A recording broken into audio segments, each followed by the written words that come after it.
একবার একটি ছোট অদ্ভুত শহরে একটি ছোট ছেলে এবং মেয়েদের একটি দল ছিল যারা তাদের পাড়ার পিছনের জঙ্গলগুলি অন্বেষণ করতে পছন্দ করত। তারা নিজেদেরকে অ্যাডভেঞ্চার স্কোয়াড বলে ডাকত। এক গ্রীষ্মের বিকেলে, যখন তারা আগের চেয়ে আরও গভীর জঙ্গলে ঢুকেছিল, তারা একটি পুরানো পরিত্যক্ত বৃক্ষঘরে হোঁচট খেয়েছিল। এটি ছিল ধুলোময় এবং চঞ্চল, কিন্তু অ্যাডভেঞ্চার স্কোয়াডের কাছে এটি একটি লুকানো দুর্গ দাবি করার অপেক্ষায় ছিল। তারা যখন রিকেট সিঁড়ি বেয়ে উপরে উঠল, বিলি, স্বঘোষিত নেতা, ঘোষণা করলেন, এখন থেকে এটি আমাদের গোপন সদর দফতর।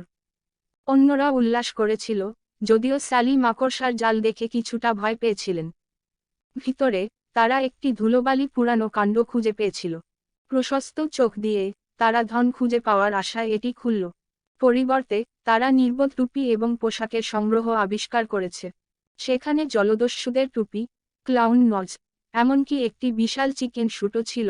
টমি সঙ্গে সঙ্গে মুরগির শুটটি পরল এবং তার বাহু ঝাপটাতে শুরু করল। সবাই হাসিতে ফেটে পড়ল।